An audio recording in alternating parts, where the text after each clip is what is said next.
7월 이후로는 바이어 분들은 이 부분을 조심을 하셔야 됩니다. 지금 이 상황에서 셀러들은 7월 이후에 집을 팔려고 할 것이고요. 바이어 에이전트들은 그 고객이 7월 전에 사게 하려고 좀 푸시를 하는 사람들이 늘어날 것입니다.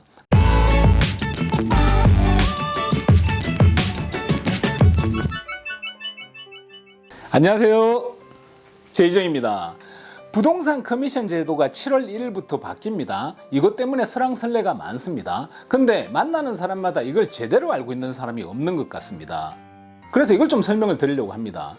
두 가지 카테고리로 설명을 드리겠습니다. 첫째로 이게 어떻게 바뀌는지, 그리고 이 바뀜으로 인해서 셀러와 바이어에게, 그리고 부동산 에이전트에게 어떤 영향이 있는지, 그리고 두 번째로 그로 인해 부동산 마켓 가격에는 어떤 영향이 있는지. 자, 첫 번째로 먼저 커미션 제도가 바뀐 부분에 대해서 설명을 드리겠습니다. 간단하게 설명드리면 셀러 에이전트의 커미션은 셀러가 주고 바이어 에이전트의 커미션은 바이어가 주라는 것입니다. 이해하기 쉽게 바이어 3%, 셀러 3% 해가지고 토탈 6%로 이야기를 하겠습니다. 커미션은 내고 할 수 있는 부분이니까 이 숫자들은 임의적인 숫자이지 바뀔 수 있는 부분입니다. 예를 들어 예전에는 셀러가 부동산 중개인에게 6%를 줘서 매매 시 셀러 쪽 에이전트에게 3%, 바이어 쪽 에이전트 3% 이렇게 셀러 쪽에서 바이어의 에이전트 커미션까지 다 줬던 것을 이제는 셀러의 에이전트에게는 최고 3%까지만 지급을 하고, 셀러가요. 그리고 바이어 에이전트는 바이어 에이전트에게 따로 커미션을 받으라고 하는 것입니다. 이걸 보시면 제 리스팅인데 MLS 페이지인데 여기 보시면 BAC 3%라고 있지 않습니까? 여기 이게 무슨 뜻이냐면 바이어 에이전트 커미션이라는 뜻입니다. 이것은 셀러 쪽에서 바이어 에이전트에게 3%의 커미션을 주겠다고 명시해 놓은 건데, 근데 바이어에게 커미션을 주는 이 부분이 아예 없어진다는 것입니다. 바이어 에이전트의 커미션은 바이어에게 받으라는 것입니다. 하지만 이렇게 될 수는 있습니다. 셀러 에이전트 쪽에서 바이어 에이전트 쪽으로 내가 받을 커미션을 일부 양보해서 줄 테니 당신의 고객으로부터 이 집에 오퍼를 쓰도록 노력해 주십시오 하고 의사표현을 할 수도 있고요. 거꾸로 바이어 에이전트 쪽에서도 셀러 에이전트 쪽에 내가 바이어로부터 받는 커미션의 일부를 셀러의 에이전트인 당신에게 드릴 테니 우리 바이어의 오퍼를 받을 수 있도록 좀 노력을 좀 해주세요 하고 의사표시를 할 수 있습니다. 법적으로는 가능하지만 실질적으로는 그럴 일은 없죠. 그리고 또 다른 경우는 셀러의 에이전트가 셀러와 계약을 할 때 빠른 매도를 위해 셀러에게 바이어 에이전트에게 얼마 정도를 더 주자고 건의를 해서 바이어 에이전트에게 좀 더 주는 것으로 셀러의 에이전트와 셀러가 계약을 할 수도 있고요. 그리고 마찬가지로 바이어의 에이전트의 입장에서는 바이어 에이전트가 바이어와 계약을 할 때 효과적인 구매를 하기 위해서 셀러의 에이전트에게 얼마를 더 주자고 건의를 해서 바이어가 셀러 에이전트에게 더 주는 것으로 바이어 에이전트가 바이어하고 계약을 할 수도 있습니다. 이 역시 법적으로는 가능하나 셀러나 바이어나 딱히 그럴 이유가 없죠. 그러니까 이런 누구도 하지 않을 복잡한 것을 빼면 심플하게 셀러는 셀러의 에이전트에게 커미션을 지급하고 바이어는 바이어 에이전트에게 커미션을 지급하라는 것입니다. 이렇게 되면 셀러 에이전트 입장에서는 크게 달라질 건 없고요. 바이어 에이전트 입장에서는 일을 하고 돈을 못 받을 상황이 생길 수도 있으니까 어쩔 수 없이 바이어와 계약 없이는 바이어를 집을 사주기 위해서 일을 할 수가 없는 상황에 놓이게 되는 것입니다. 바이어가 셀러의 에이전트에게 직접 컨택을 해가지고 그 집 사고 싶다고 하면 되지 않느냐고 말하시는 분들이 계시던데요. 지금 커미션 제도로는 그럴 수도 있습니다. 바이어가 셀러 에이전트에게 직접 찾아가면 셀러 에이전트는 셀러와 바이어의 커미션을 양쪽을 다 받을 수 있으니까요. 하지만 제도가 바뀌고 나면 셀러 에이전트 입장에서는 그럴 이유가 없어집니다. 가령 예를 들어서 지나라는 셀러와 펄이라는 셀러의 에이전트가 있습니다. 셀러의 에이전트인 펄은 셀러인 지나로부터 3%의 커미션을 받기로 계약이 되어 있습니다. 그리고 마이크라는 바이어가 있고 앨리스라는 바이어의 에이전트가 있습니다. 바이어 에이전트 앨리스는 바이어 마이크로부터 커미션 3% 받기로 계약이 되어 있습니다. 그리고 데이비드라는 바이어는 누구와도 계약이 되어 있지 않습니다. 지금 제도로는 거의 모든 바이어들이 데이비드와 같이 부동산 에이전트와 계약을 하지 않고 집을 구매하는 바이어들입니다. 그리고 누구와도 계약이 안 된 데이비드는 폴에게 직접 컨택을 해서 당신이 양쪽을 다 하니까 나를 이 집을 사게 해줘, 직접 컨택하는 거니까 커미션 없이 공짜로 해줘, 이렇게 하면 폴은 데이비드를 위해서 커미션을 안 받고 일해줄 필요가 없죠.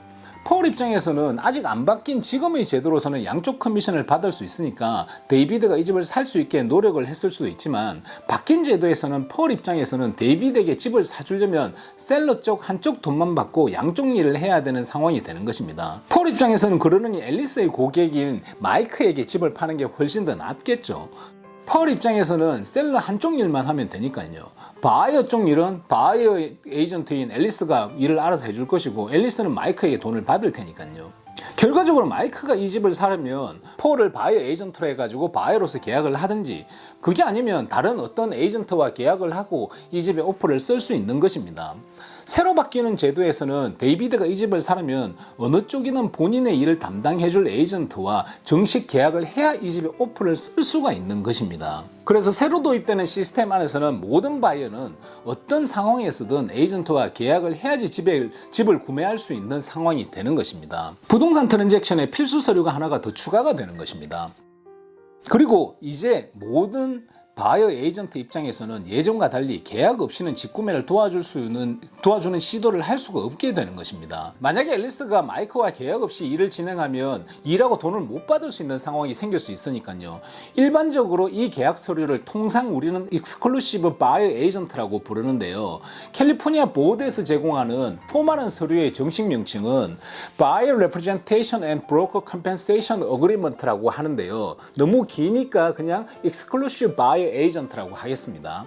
이 익스클루시브 바이어 에이전트에 바이어가 사인을 해야지만 바이어 에이전트가 일을 시작할 수가 있게 되어버린 것입니다. 부동산 회사의 입장에서도 이제는 서류를 정식으로 받아서 회사에 보관할 수밖에 없는 필수 서류 중 하나가 되어버린 것입니다. 두 가지 상황으로 왜 그런지 설명을 드려볼게요. 만약에 바이어가 다른 에이전트와 두 달 전에 익스클루시브 바이어 에이전트에 사인을 한 상태에서 저희하고는 익스클루시브 바이어 에이전트에 사인을 하지 않고 저희를 통해서 집을 사고 저희가 커미션을 받은 경우 두 달 전에 사인한 에이전트에게 커미션의 우선권이 주어지게 되거든요. 그러면 두 달 전에 익스클루시브 바이어 에이전트에 사인을 받은 에이전트가 우리에게 너네 받은 커미션을 달라고 하면 저희는 일하고 받은 돈을 두 달 전에 사인받은 에이전트한테 보내줘야 합니다. 익스클루시브 에이전트 여기에 사인을 받지 않은 저희 잘못이 되는 것입니다. 그리고 다른 케이스로는 두 달 전에 바이어가 다른 데서 사인을 하고 또 이번에는 또 우리하고도 사인을 한 경우라면 바이어가 양쪽에 사인을 했으니까 바이어가 양쪽 커미션을 다 줘야 하는 상황이 생기는 것입니다. 저희하고 사인을 하고 지금 함께 일을 해서 집을 매입한 제 쪽에서는 이미 커미션을 받은 것이고요. 두 달 전에 사인을 한 부동산 에이전트 쪽에서도 바이어가 커미션을 줘야 하는 상황이 되어버리는 것입니다. 이 케이스는 양쪽에 사인을 한 바이어의 책임이 되는 것입니다. 바이어는 집을 하나 사고 두 명의 에이전트에게 돈을 지급해야 되는 상황이 생기는 것입니다. 한쪽은 아예 일을 하지 않았더라도 말이죠. 7월 이후로는 바이어 분들은 이 부분을 조심을 하셔야 됩니다. 상황이 이렇게 되는데 어떤 부동산 에이전트가 익스클루시브 바이어 에이전트의 바이어 사인 없이 일을 할 수가 있겠습니까? 그리고 어떤 부동산 회사가 익스클루시브 바이어 에이전트 사인 없는 트랜잭션을 허락을 하겠습니까? 지금 부동산 에이전트들은 8대2 정도로 나뉘어서 8은 패닉 상태이고요. 2는 웰컴하면서 환영하는 분위기입니다. 일을 많이 하시고 잘하시는 에이전트 분들은 웰컴 쪽에 속합니다. 이 법은 바쁜 에이전트들에게는 일단 시간 절약이 엄청나게 되게 되어 있습니다. 그리고 이전에도 사실 대부분의 탑 에이전트 분들은 익스클루시브 바이어 에이전트의 한 40% 정도의 손님들에게는 받고 일을 하고 있었습니다. 이게 욕심이 많아서 그런 게 아니라 시간을 절약하고 선택과 집중을 하는 면에서 대단히 효과적이거든요. 저를 예를 들어서 보면요. 저희하고 일을 해보신 분들은 아시겠지만 저희는 익스클루시브 바이어 에이전트 서류에 사인을 받고 일을 하는 경우가 많았습니다. 가령 이런 것입니다. 클라이언트가 10분이 있습니다. 10분 중에 2분은 저희와 신뢰관계가 형성되어 있는 고객입니다. 어디 다른 데로 가고 할 분들이 아니죠. 그리고 나머지 8분은 딴 데로 갈 수도 있고 아닐 수도 있고 뭐 정확하게는 잘 모르겠습니다. 그런 경우 있지 않습니까? 그래서 8분께 의향을 여쭤봅니다. 저희는 이런저런 이유로 익스클루시브 바이어 에이전트의 사인을 받고 일을 합니다. 라고 했을 때 한 3분 정도는 흔쾌히 사인을 하십니다. 다른 2분은 사인하기는 좀 부담스럽다 생각해 보겠다 그러십니다. 나머지 2분은 이런 거 다른 데서는 안 하는데 왜 하냐고 막 기분 나빠서 안 하겠다고 하시고 뭐 그냥 빠이빠이 하고 이렇게 가십니다. 나머지 한 분은 보통 소리 소문 없이 이렇게 연락이 끊깁니다. 그러면 저희 입장에서는 10명을 다 쫓아다니는 것보다 확실한 5분, 즉 믿음 있는 손님 2분, 그리고 익스클루시브 바이어 에이전트에 사인한 3분에게 최대한 집중을 합니다. 선택과 집중을 하니 클라이언트 분들의 만족도를 높여드릴 수 있는 것입니다. 그리고 바이어가 익스클루시브 바이어 에이전트에 사인을 해주면 이것은 셀러와 집을 팔기 위해서 계약한 거나 똑같은 가치가 있는 것입니다. 부동산 에이전트 입장에서는 진심으로 이 사람을 위해서 최선을 다해 노력할 수밖에 없습니다. 조금이라도 좋은 매물을 좋은 가격에 사들이기 위해서 충성을 다할 수밖에 없습니다. 거래량이 별로 없는 부동산 에이전트 분들은 본인 말고 여기저기 정확한 의사 없이 여러 에이전트에게 막 이렇게 말만 던지고 다니시는 그런 손님이라도 무리하게 빨리 사게 만들어야겠다는 생각밖에 없는 상황에 몰리게 되는 경우가 많습니다. 언제 어디로 갈지 모르는 바이어들이니까요. 물론 다 그렇지는 않겠지만 이 업계에서 일을 하다 보면 그런 경우를 우리는 종종 봅니다. 저희 경우는 상담을 이렇게 해보고 여기저기 에이전트들에게 말만 던지고 다니는 그런 분들의 경우에는 다른 쪽에 가서 하시라고 정중하게 거절을 합니다. 그게 서로 힘 빼지 않고 우리 입장에서는 우리 고객분들께 집중을 할 수 있고 자연스럽게 저희 입장에서 더 좋은 결과가 나올 수밖에 없겠죠.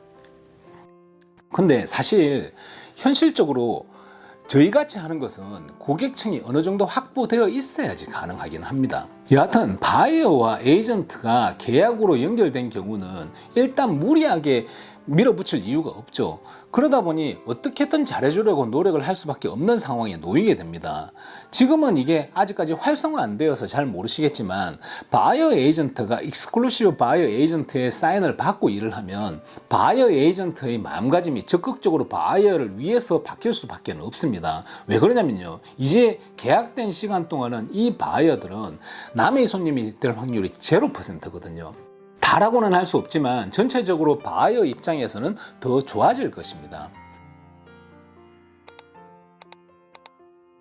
두 번째, 그러면 이렇게 되면 마켓이 어떻게 변화할 것인지 한번 보겠습니다. 미리 말씀드리면 이것 때문에 부동산 가격에 변화가 생기기는 힘듭니다. 커미션 제도가 바뀐다고 해서 바이어 숫자가 늘어나든지 줄어들지는 하지는 않을 것입니다. 셀러도 마찬가지고요. 집을 필요로 하는 사람들은 그와 상관없이 항상 있게 되어 있고요. 집을 팔아야 하는 사람들 역시 그와 상관없이 또 있게 되어 있습니다. 그 숫자가 변해야지 집값에 영향을 미치게 되는 것입니다.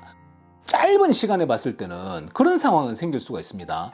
지금 이 상황에서 셀러들은 7월 이후에 집을 팔려고 할 것이고요. 바이어 에이전트들은 그 고객이 7월 전에 사게 하려고 좀 푸시를 하는 사람들이 늘어날 것입니다. 그러면 그 이야기는 7월까지는 매물이 줄어들고 바이어는 늘어난다는 이야기가 됩니다. 그러면 7월까지는 부동산 가격이 어느 정도 올라갈 것이고요. 7월 이후에 한 3달 정도는 제자리를 찾아서 내려갈 확률이 좀 있습니다. 마켓에 외부적인 영향이 없는 전제 조건 하에 그렇다는 것입니다. 부동산은 외부적인 영향이 없을 수는 없습니다. 외부적인 영향이 없는 진공 상태에서 이 부분만 계산상으로 보면 지금부터 7월까지 상승, 7월부터 9월까지 하락해서 4월 초나 3월 정도의 가격이 될 것이란 이야기입니다. 혹은 셀러가 바이어 쪽으로 가는 3%의 커미션이 없으니 셀러가 3% 정도를 가격을 낮추어 주지 않겠냐 하는 그런 이야기들도 하시던데요. 그렇지는 않을 것입니다. 셀러들은 근처의 집이 얼마에 팔렸냐를 보고요, 그보다는 더 비싸게 팔고 싶어 합니다. 100% 그런 심리가 작용한다고 생각해도 무방합니다. 그래서 어떤 면에서 보면 7월 이후 바뀐 제도에서는 셀러가 3%를 깎아주는 게 아니라 바이어 입장에서 원래 가격대로 사고 바이어 에이전트에게 줘야 하는 커미션 3%를 더 올려서 사는 결과가 나오게 될 확률이 훨씬 더 높습니다. 그렇다고 지금 당장 이번 달과 다음 달에 급하게 사고 할 필요는 없고요. 어차피 이렇게 되면 매물이 적어서 제대로 된 집 사기가 힘듭니다. 그러니 조금 여유를 가지고 매물이 많아질 7월부터 9월 사이에 조금 더 주고 좀 더 좋은 매물을 산다는 여유로운 마음가짐이 훨씬 더 덕이 될 것입니다. 지금 급하게 움직이면 문자 그대로 전형적인 소탐 대실이 될 확률이 상당히 높습니다. 제 생각엔 그렇습니다. 이상입니다. 도움이 되셨으면 좋겠습니다. 감사합니다. 따봉!